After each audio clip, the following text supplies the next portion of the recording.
My name is Dr. Sarah Chen, and I was 34 when I understood that 7 years of holding a clinic together could be released with a single breath. Not with a shout, not with a slammed door, with a manila envelope, a notary stamp, and a filing date that had already passed while they were still choosing their scrubs. I want to be clear about what this story is. It is not a revenge fantasy. There are no poison prescriptions, no burned charts lit for spectacle, no cinematic monologue delivered through tears. It is the sound of a machine stopping because one person stopped oiling it. The machine, in this case, was a family. My family. They ran a small veterinary clinic, Chen Family Vet, 2 exam rooms in a converted bungalow, held in an LLC that bore my brother's name like a vanity plate on a car he had not paid for. For 7 years, I had been the one who managed the patient records, balanced the insurance claims, trained the technicians, and kept the practice bonded and compliant with state board regulations. My brother Kevin held the title of managing veterinarian. I held a Doctor of Veterinary Medicine degree and a state license I had earned 6 years earlier, credentials his name could not legally carry because he had never passed the licensing exam. They knew this. They had known it for years. What they did not know was that I had already filed a change of veterinarian of record with the State Veterinary Board. The form was dated February 14th. The compliance audit was scheduled for March 15th. And on March 12th, my family invited a private equity group to tour the clinic over brunch, hoping to sell a contract they had not earned without me. I was invited too. They thought I was coming to arrange the fruit platter. Visual: a school auditorium, a blue ribbon, a boy's new bicycle. I was 11 the first time I understood that my hands were useful to them, in a way my voice was not. The spring I turned 11, the district held its first science fair, and my parents entered Kevin, who was 13, and had never looked through a microscope without complaining, because they said the fair was good for the clinic's profile. I spent 3 nights at the kitchen table after dinner, perfecting a display on animal nutrition, with hand-drawn diagrams and a model made from clay and seed. Kevin watched a basketball game while the glue dried. On the day of the judging, I carried the board to the auditorium in a cardboard box, still smelling of clay, the weight of it making red marks on my forearms. My mother patted my knee and said I was her little helper, that she didn't know what they would do without me. At the judging table, the organizer asked who had designed the entry. My father stepped forward and said Kevin had developed the concept, that he was learning the family business, that his son had a real head for science. Kevin stood beside him in a clean shirt, smiling at the judges, while I was sent to the back to organize the display table. The $150 prize. Kevin accepted it with a speech about curiosity and tradition that he had rehearsed in the car. That night, the $150 bought Kevin a new bicycle, a blue 10-speed with curved handlebars. I received a $5 bill and a pat on the head. I did not cry in front of them. I cried in the clinic storage room surrounded by boxes of flea medication because my mother had said, "Sarah's always been our foundation. Why would we change that?" She said it while sorting the mail, not looking up. The way you note that the dishwasher is running or that the mail has come. I was useful. I was not worth a ribbon. Visual: a kitchen table, a shoebox of receipts, a calculator. I was 16 when I found the $3,200 deduction. My father had bought a new digital X-ray unit that fall, a machine with a sensor and a monitor, and he was drowning in receipts he had shoved into a shoebox labeled taxes in black marker. The box sat on the kitchen table for 3 weeks. I organized them alphabetically, then chronologically, then found the section 179 deduction. He had forgotten to file for the new equipment and the energy rebate from the November utility. $3,200. That was the exact difference between my father owing the IRS $1,200 and getting a refund of $2,000 that spring. He clapped me on the shoulder at dinner and told my mother I had a real head for business, that I was a natural. I asked if I could be added to the business checking account so I could pay the supply invoices directly instead of waiting 3 days for him to find his checkbook and sign every bill. My mother reached across the table and patted my hand. "Zara's always been our foundation," she said. "Kevin needs to learn the financial side for his college applications. Why would we change that?" I looked at my father. He was already talking to Kevin about his batting average. The $3,200 saved the clinic that year. It paid for Kevin's summer baseball camp. My name did not appear on a single document, not the LLC filing, not the bank account, not the equipment lease. I was useful. I was not worth a signature. Visual. A veterinary diploma. A train ticket. A crossed-out date. I graduated from veterinary school at 26 with a doctor of veterinary medicine and an offer to join a group practice in the city, 40 minutes north by train, a place with a patient base that people wrote articles about. The same week, my mother had a bad turn with her blood pressure. "Nothing catastrophic," the doctor said, but she needed to reduce stress and avoid early mornings and heavy lifting. My father called me into the kitchen the Sunday after her release and said the clinic needed an office manager, just for now, just until my mother was back on her feet and feeling like herself again. Kevin was 28, working at a pet food company across town, building his client network, as my mother put it, her voice lifting on the word network like it was a fragile thing that needed protection. He was too busy. I was not too busy. I was available. That was the word she used. Available. As if I were a conference room. As if I had no edges. I moved back into my childhood bedroom, the one with the faded wallpaper and the desk that still had my high school graduation program in the drawer.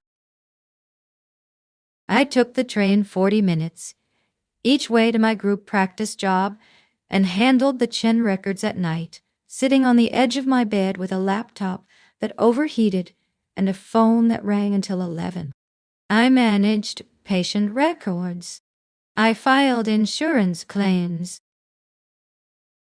I fixed the digital X-ray at midnight with a YouTube video and a screwdriver I bought myself because the maintenance budget my father set was imaginary. For 7 years, this was the rhythm. 7 years. I want you to hold that number. 2,555 days, more or less, of being the one who answered the phone when a client had an emergency at 2 in the morning, who drove to the clinic in ice storms to check the heating because my father couldn't lift the sandbags, who learned the state veterinary codes by heart because no one else would read them. The personal cost was not the labor I could do in my sleep by year 3. The cost was the life I did not build while I was oiling the machine. Visual. A studio apartment listing. A red pen crossing out a date. At 28, I had saved $5,000 and found a studio apartment 4 blocks from the group practice, with a window that faced east and a radiator that clanked but worked. I gave notice at home. I packed 2 suitcases. My mother cried. Yes. Not hard, Not with noise, just enough to make the air in the kitchen feel heavy and wet, the way it feels before a summer storm. She said my father still wasn't strong enough to handle the stress of new regulations, that Kevin was up for a promotion and couldn't be distracted by insurance emergencies, that the clients only trusted me, that I was the only one who knew the clinic management software password and the name of the reliable lab technician and the exact day the state inspector liked to visit. She did not say, "Please stay." She said, "Sarah's always been our foundation." I unpacked my suitcases. The studio went to a veterinary technician named Priya, who worked 2 floors above me. I watched her carry a fern into the building from the train window. I stayed for 3 more years. At 29, I met someone. His name was Marcus. He taught biology at the community college and laughed at my jokes about animal behavior, a laugh that made other people in the coffee shop turn to look. We dated for 11 months. He had a small house with a porch swing and a dog that tolerated me. He wanted me to move in with him after the holidays. I wanted to. But the January insurance renewals were due, and the autoclave had a pressure fluctuation that required daily check-ins with the repair company because my father had chosen the cheapest bid. My mother had started introducing Marcus as Sarah's friend from the office, even after I corrected her twice at Sunday dinner. Marcus asked me once directly why Kevin's name was on the LSE paperwork when I was the one who handled every crisis. I did not have an answer that sounded sane outside my own head. I said I was helping the family. He looked at me for a long time. He left after 13 months. Not dramatically. No slammed doors. He just stopped asking me to choose him. I did not blame him. I had not chosen him. I had chosen the insurance claims, the autoclave repairs, the family that needed me to be available for 7 years.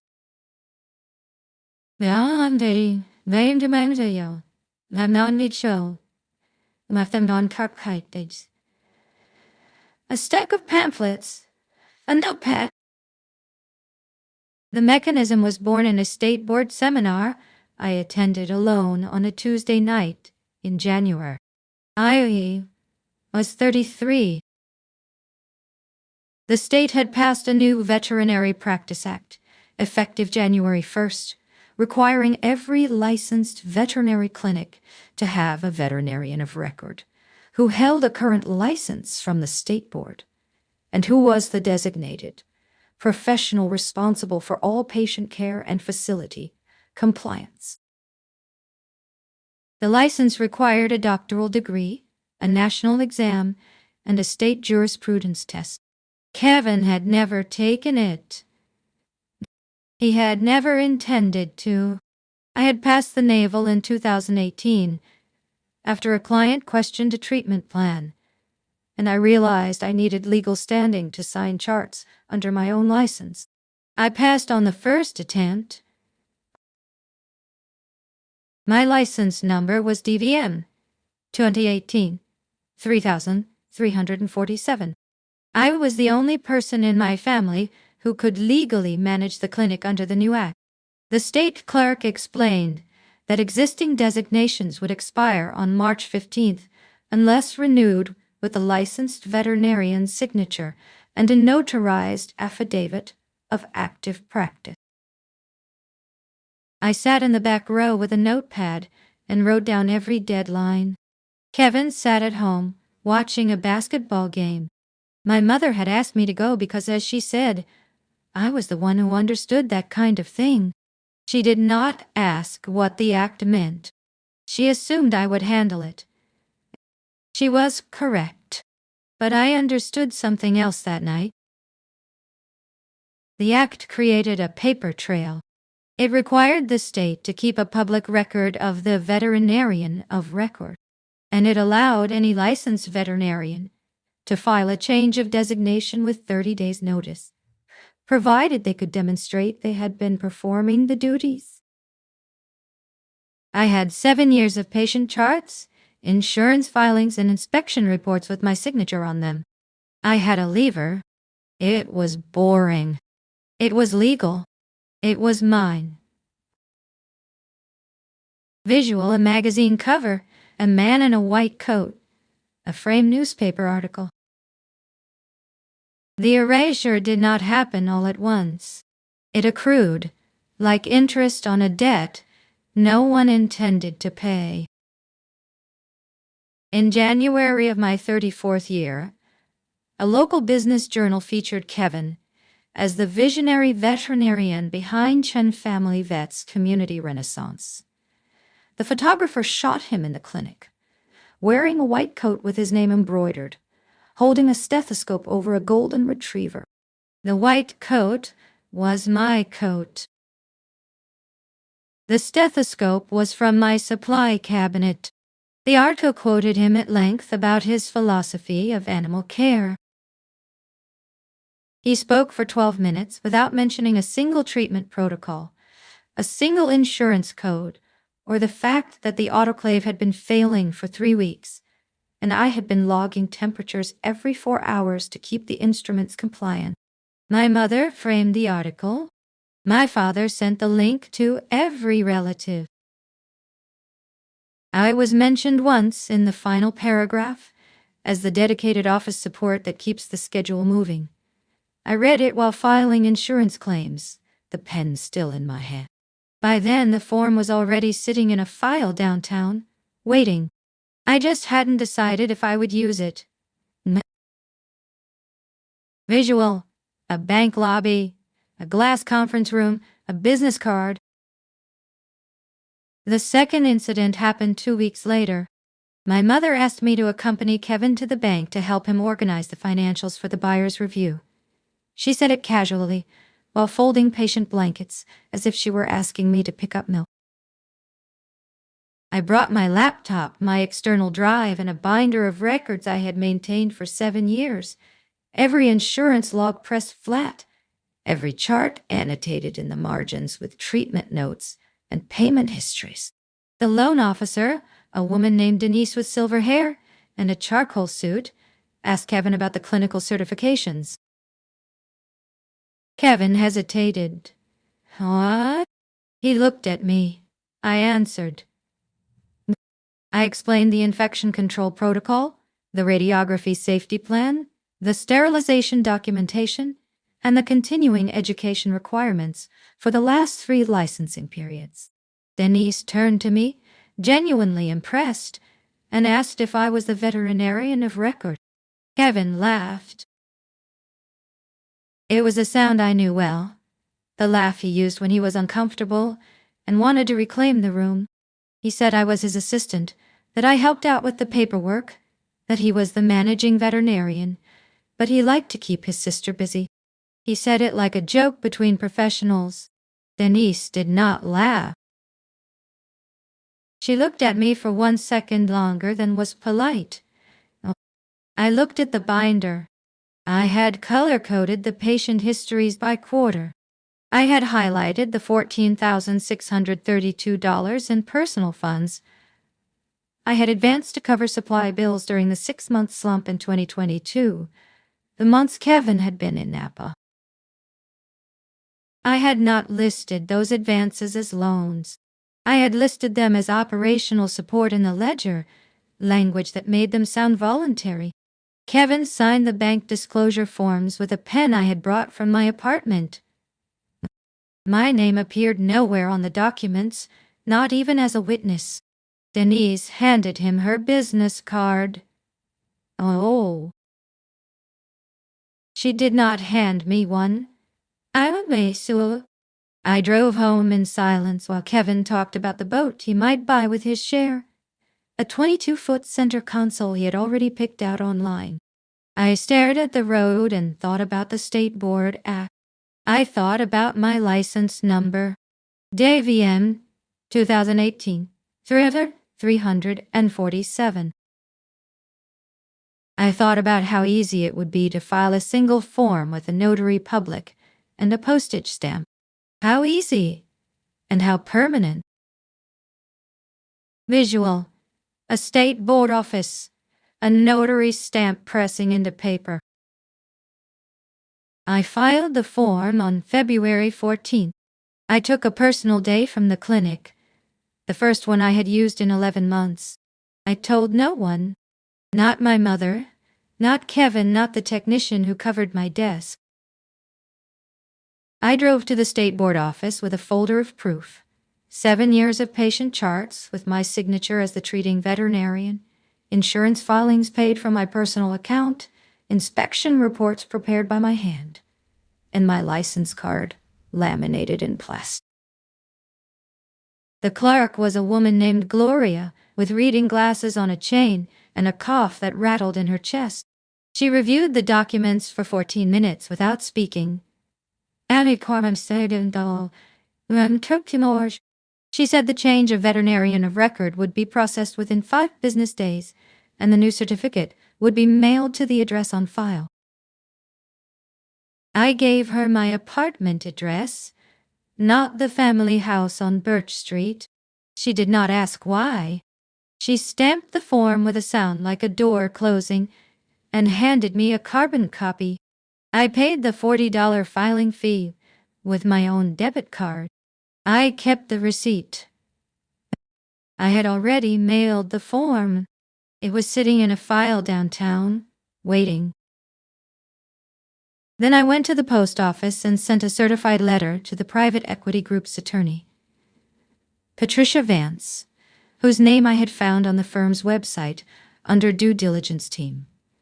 The letter was 1 page, single-spaced, with no greeting beyond the formal address. It stated that as of March 1st, the designated veterinarian of record for Chen Family, Vet, LLC, had changed pursuant to State Act 14B, and that any sale, inspection, or transfer of professional liability required my signature and physical presence by state law. I did not threaten. I did not plead. I did not explain my reasons. I stated facts in the flattest language I knew, the language of regulators and clerks. I kept the certified mail receipt with its tracking number. I kept the stamped copy of the filing. I kept the $40 receipt in an envelope labeled CFV, Administrative. I went home and made a cup of tea and sat on my couch and waited for March 12th. The family did not know. They were planning the brunch menu. They were planning the sale. They were planning to hand me the napkins and ask me to check the cream. Visual. A hotel conference room, a silver coffee service, a pastry display. March 12th. Arrived cold and bright, a morning that felt like a promise no one asked for.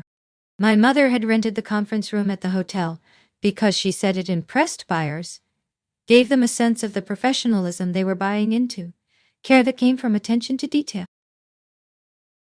There were white tablecloths and a silver coffee service and a platter of pastries from the bakery Kevin liked, the one that charged $6 for a croissant. I arrived at 10:45, wearing a charcoal dress I had bought for a conference 3 years ago, and never worn because my mother had called that morning to say my father was having a bad day, and could I please check the boiler in the clinic basement. My mother kissed my cheek and told me to make sure the cream was fresh and to set out the sugar cubes, not the packets, because Jeffrey Whitfield was a man who noticed detail. Kevin wore a navy suit that cost more than my monthly rent, the suit he had bought with the bonus from his pet food company after I had covered the malpractice insurance premium that December. My father stood by the window practicing his handshake in the glass reflection, his palm opening and closing like a fish gasping. The buyer arrived at 11 o'clock exactly. His name was Jeffrey Whitfield. He was 60, maybe 65, with a tan that looked expensive and a watch that caught the light and held it like a threat. He brought his attorney, Patricia Vance, a black woman in a burgundy blazer, who carried a leather folio and did not smile when she shook Kevin's hand. She looked at me as she entered the room. I was standing by the coffee station, now by you. I nodded. She nodded back. It was a small movement, barely visible, but it held weight I could feel in my collarbone. My mother poured the coffee into china cups. I did not touch the pot. I did not move to help her. Kevin launched into his presentation, a slideshow on a laptop I had configured for him the night before, the slides I had designed with the financial charts I had compiled from 7 years of data. He talked about cash flow. He talked about patient retention. He talked about his hands-on management style and his personal relationships with the referring veterinarians. He had met 2 veterinarians in 7 years. I had met all of them. My mother beamed at him like he was a photograph she had always wanted to frame. My father nodded along, his eyes watery with pride or wine. Patricia Vance took notes with a fountain pen that scratched against the paper. She asked one question while Kevin was mid-sentence about projected yields. Who holds the current veterinary license for this practice? Kevin waved his hand as if brushing away a fly. I oversee all of that, he said. My sister helps with the paperwork, but I'm the managing veterinarian on every document. Patricia Vance stopped writing. She looked at me again, her eyes level and calm. I was still holding my manila envelope. My fingers were not shaking. Visual. A china cup, a fountain pen resting on a legal pad. Kevin's answer hung in the air like smoke from a blown candle. Jeffrey Whitfield smiled, a smile that meant he was ready to move to numbers, to EBITDA multiples, and closing dates, the part of the meeting where men like him felt most at home. My mother filled the silence before it could become awkward. Sarah's always been our foundation, she said, turning to Jeffrey with a hostess's grace, as if she were explaining why the napkins matched the curtains or why the flowers were white. She's been doing the day-to-day for, 7 years now? She laughed, a sound like silverware settling. We always say she's the engine and Kevin is the steering wheel. My father chuckled into his coffee. Kevin straightened his tie and let the metaphor sit there, let it grow roots in the room. Jeffrey Whitfield looked at me with a new expression, the look of a man who has just been told where the bathroom is. A brief acknowledgement before returning to the important people. Patricia Vance did not look at me. She looked at Kevin with the flat patience of someone who has heard this particular lie before. Mr. Chen, she said, her voice even and unhurried, are you stating that you personally hold the state veterinary license required under Act 14B?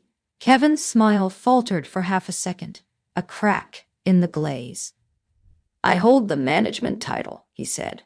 The license is a formality. My sister took the exams, but I run the business. I make the decisions. My mother touched Jeffrey Whitfield's arm, a gesture of reassurance. Sarah's always been in our foundation, she said. Why would we change that? The phrase again. The exact words, delivered with the same casual cruelty as the day she had denied me the science fair ribbon, the same dismissive music as the night she had kept me from the studio apartment. I felt them land in my sternum like a bookmark placed in a chapter I had already read 100 times and was now ready to close. Patricia Vance closed her folio. The snap of leather was the only sound in the room for 2 full seconds.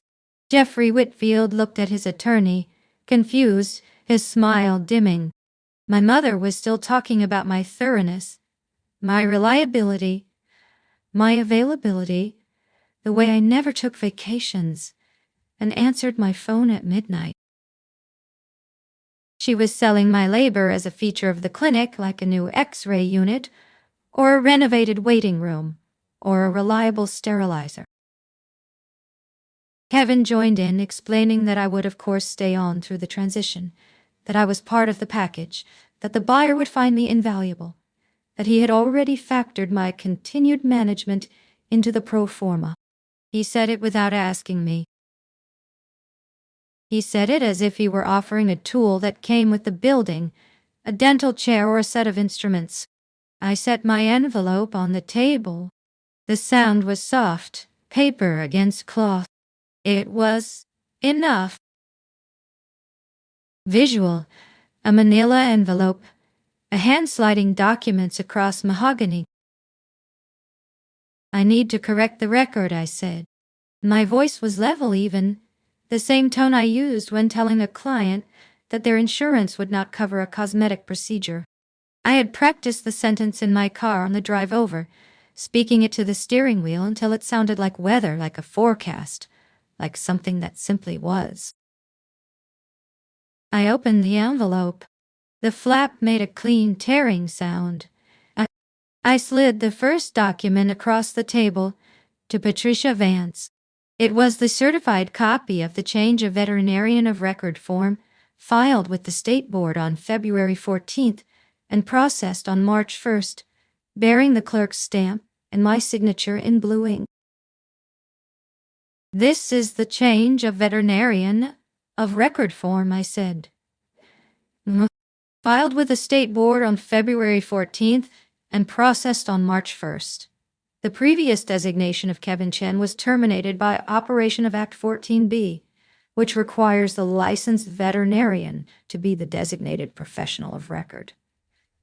I slid the second document. It was my veterinary license, number DVM 2018 337, issued 6 years ago, current through next December, with my photograph laminated in the corner. This is my veterinary license, I said. Number DVM 2018 3347. I passed the naval in 2018. Now, I passed on the first attempt. Then do you want to coax you? My brother has never held a veterinary license. I slid the third document, a spreadsheet printed on green paper. This is a ledger of operational contributions from my personal funds to Chen Family Vet LLC over the last 7 years, I said, totaling $14,632. None of these have been repaid. None were documented as loans in the LLC operating agreement. They were drawn from my personal savings to cover supply shortfalls, equipment repairs, and insurance premium delinquencies that occurred when the LLC account was empty. Kevin laughed. It was a high, nervous sound. The laugh of a child caught in a lie he thought was too small to matter. "Sarah, what is this?" he said. "Are you having some kind of episode?" My mother looked at my father, her eyes wide and wet. My father looked at the documents as if they were written in a language he had never learned to read. His mouth slightly open, his hand hovering over his chest. I did not look at any of them. I looked at Patricia Vance. She was reading the filing with a concentration that excluded the rest of the room, her finger moving down the page line by line. She turned to Jeffrey Whitfield. Not me. "Mr. Whitfield," she said, her voice carrying the weight of her 15 years of practicing law, according to the Secretary of State filing and the State Board records, which I verified this morning. "Dr. Chen has been the certified veterinarian of record since March 1st. Mr. Zhou Chen has no active veterinary license on file. Under the Purchase Agreement's Representation and Warranties Clause, this constitutes a material misrepresentation in the sale disclosure. The buyer is entitled to terminate due diligence immediately. Jeffrey Whitfield's face changed. Now I'm a cafer. The tan did not look expensive anymore. It looked like a mask that had slipped. Kevin, he said, is this true? You told me you ran this operation personally? Kevin stood up. His chair scraped the floor with a sound like a scream. She's my sister, he said, his voice rising. She works for me. This is a family misunderstanding. She's upset about the sale, that's all. She's emotional. Patricia Vance did not look up from the ledger. She turned a page. Dr. Chen, she said, did you file this change of designation independently, without coercion? I did, I said. Did you personally perform the management duties listed in the Affidavit of Active Practice? For 7 years, I said. Every chart, every claim, every inspection, every 3 AM call from a client with a sick pet. My mother made a sound, not quite a word, more like air escaping a tire. My father's hand was shaking. He knocked over his coffee cup. The brown liquid spread across the white linen, like a map of something breaking open. Kevin was shouting now, something about loyalty, about blood, about how I had embarrassed him in front of a client, how I had sabotaged the family. His voice was the only loud thing in the room, bouncing off the hotel walls. I did not raise mine. I did not stand. Oh. I reached into the envelope and pulled out the last document, a single sheet of plain paper. This is my resignation from all informal and formal management duties related to Chen Family Vet, LLC, I said. Effective immediately. I am terminating my access to the clinic management software, the LLC supplier accounts, and the insurance portal. I am also notifying all clients and referring veterinarians that all future communications should be directed to the managing veterinarian on file, as listed with the Secretary of State. I placed it on the table next to the spreading coffee stain. Jeffrey Whitfield stood up. He did not look at Kevin. He looked at me, and then at Patricia Vance, and then he picked up his own folio. I think we're done here, he said. My mother reached for my arm. I moved my chair back. Sarah, she said. Sarah, please. I looked at her. I looked at the coffee spreading across the table. I looked at Kevin, who was still standing, his face red, his hands open and empty. I picked up my empty envelope. I still no matter how I see. She went out of the room. No one followed me. Not then. I stopped. Foundations can be moved. Visual, a laptop screen, a red login error message. I did not go home. I went to my apartment and changed into jeans and a sweatshirt and sat on my couch with a cup of tea that I let cool while I worked. Then I began the withdrawal. I changed the password on the clinic management software. The account was in my name, paid for with my personal credit card for the last 4 years, because Kevin said the LLC couldn't afford the $89 monthly fee, and my father had agreed. I canceled the auto-renewal. I exported the patient database to my personal external drive and deleted the master file from the shared cloud folder. I logged into the ELLC bank account, which I had accessed for 7 years because I was the one who balanced the transactions and caught the errors, and I removed my authorized user status through the online portal. The bank sent an automatic notification to the primary account holder, my father, that a user had been removed and that pending transactions might be affected. I did not answer my phone when it rang 30 minutes later, my mother's name bright on the screen. I let it ring until the voicemail picked up. I changed the outgoing message on the clinic line, the number I had carried in my pocket for 7 years, to a generic message directing all calls to Kevin's cell phone, which he never answered before noon. Then I stopped. I had not destroyed anything. I had not hidden information they could not legally obtain. I had simply stopped holding the door open with my shoulder. The machine began to break immediately, the way a clock stops when you stop winding it. Without the software, Kevin could not access the patient records to schedule the inspection Jeffrey Whitfield had demanded before closing, nor could he prove the clinical certifications he had claimed. Without my signature on the insurance forms, the broker could not renew the malpractice policy, which was due in 19 days, and which I had prepared every quarter for 7 years. Without my personal funds covering the gap between the insurance reimbursements and the supply bills, the March auto draft bounced for the first time in 4 years, triggering a late fee of $230 and a notice of default risk from the lender. I did not cause these things. I simply stopped preventing them. I stopped oiling the machine. Visual, a phone screen, 7 missed calls, a kitchen table at night with 1 lamp on. The fallout took 2 weeks to fully arrive, spreading like water, finding every crack in a floor.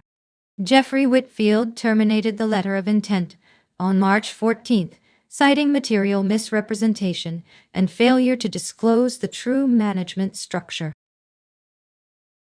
The private equity firm's attorney sent a formal notice to Kevin, copied to my father outlining the discrepancies in the financial disclosures, the lack of licensed management, and the $14,632 in undocumented liabilities. The bank, alerted by the bounce draft and the late fee, called the commercial loan due for review and required a full financial audit before the next payment cycle. My father left me 4 voicemails, each one louder than the last. Kevin left 11, the first 3 demanding, the next 4 pleading, the last 4 consisting mostly of silence and breathing. My mother left 3 that started with "How could you do this to your father?" and ended with "We need to talk as a family." I listened to none of them past the first 30 seconds. I deleted them one by one while eating toast at my kitchen counter. The accountant, a man named Gene who had prepared the family taxes for a decade and who had always emailed me directly because I was the one who provided the numbers, called me on March 20th. He was not angry. He was confused in a professional way, the way a surgeon might be confused if the patient walked out mid-operation. He said he could not file the LLC return without the clinic cost documentation, the supply receipts, and the depreciation schedules, which had always come from me in a green folder by the 15th of the month. I told him to contact Kevin. I told him Kevin was the managing veterinarian. He paused. I could hear him clicking his pen. "Sarah," he said, his voice dropping, "Kevin doesn't know the password to the accounting software. He doesn't even know which version we're running." "I know," I said. Visual, a health inspector's clipboard, a sterilizer thermometer. The state board inspector called Kevin directly to schedule the compliance audit he was legally required to attend as the managing veterinarian of record before the March 15th deadline. Kevin did not know what a compliance audit entailed. He did not know the inspector's name was Roberto Santos. He did not know that the autoclave had a failing heating element the technician had reported to me 2 months prior, which I had been managing with a backup unit and twice daily temperature logs, because my father had refused to pay the $600 repair, saying we could wait until spring. The inspector found the autoclave below temperature during his routine walkthrough. He issued a notice of violation and order to re-sterilize all instruments from the last 2 weeks. The fine was $500. The repair estimate was $2,000, and the instrument supplier threatened to withhold credit until the violation was cleared. My father called me again, this time from the urgent care clinic. His blood pressure was 190/110. He said the stress was killing him, that I was killing him, that a daughter should not do this to her family. I told him to call Kevin. I told him Kevin was the managing veterinarian. I told him Kevin would handle it. I was calm. I was unbothered. I was free. Visual. A smartphone. 3 gray text bubbles on a screen. The phone calls slowed after a month, capering like a tide going out and leaving things exposed on the sand. Then they changed. My mother called on a Tuesday in April and left a voicemail. I did not return for 3 days, not out of spite, but because I was busy learning how to live without the sound of her voice in my ear. She said my father was fine, the blood pressure was managed with medication, and that they had hired a practice management consultant to handle the records because Kevin couldn't do it and work full-time at the pet food company. She said the consultant fees were eating into the profits, that he charged $120 an hour, which was highway robbery. She said Kevin was struggling at the company because of the stress from the sale falling through, that he had been passed over for the promotion he wanted. She did not apologize. She did not say she had been wrong. She said, "We miss you at dinner. Sunday isn't the same." I did not call back. I texted 2 days later. "I'm glad he's well. Take care." That was all. She did not text again. I'm named you all. My father texted me in May. It was the first time he had texted me in 3 years, since he had sent me a picture of a sunrise that I had never asked for. The message was 3 sentences, written in the slow, punctuated style of a man who still treats texting like a telegram. I didn't know it was that bad. I thought you were helping because you wanted to. I should have asked. I regretted that he said on the other parody. It may come from Chava on the trike. Immoral. The cow on my porch in the evening. The concrete still warm from the day. I read it 3 times. It was not an apology. It was a flicker, a small light in a dark room, enough to see the outline of something broken, but not enough to mend it, not enough to make it whole. I did not reply that day. I let the words sit with me. I replied the next morning while my coffee brewed. "Thank you for saying that." He did not write back. I did not expect him to. Some doors once opened only show you the distance between where you are and where you used to be. Visual. A studio apartment, a bookshelf with 12 books, a blue mug, I live in a 1-bedroom now, 10 blocks from the group practice where I work as an associate veterinarian, where I was promoted to senior associate in April because I could finally stay late without a client calling about a sick pet. I have a fern on the windowsill that I water on Saturdays, and it has grown 3 new fronds since I bought it in April. I have a blue mug that I bought with my first paycheck after the reckoning.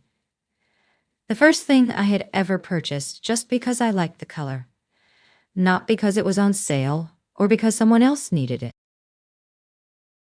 I wake up early without an alarm. I make coffee in the blue mug. I read the newspaper at my small table without checking my phone for client emergencies or LLC bank alert. On Sundays, I go to the farmer's market 3 streets over and buy vegetables I have never cooked before eggplant, fennel, and strange mushrooms, and I burn them sometimes, and I eat them anyway, because they are mine, and because no one is watching. I am learning to be alone without being lonely. It is slow. It is uneven. It is enough. News. My name is Sarah. I am 34.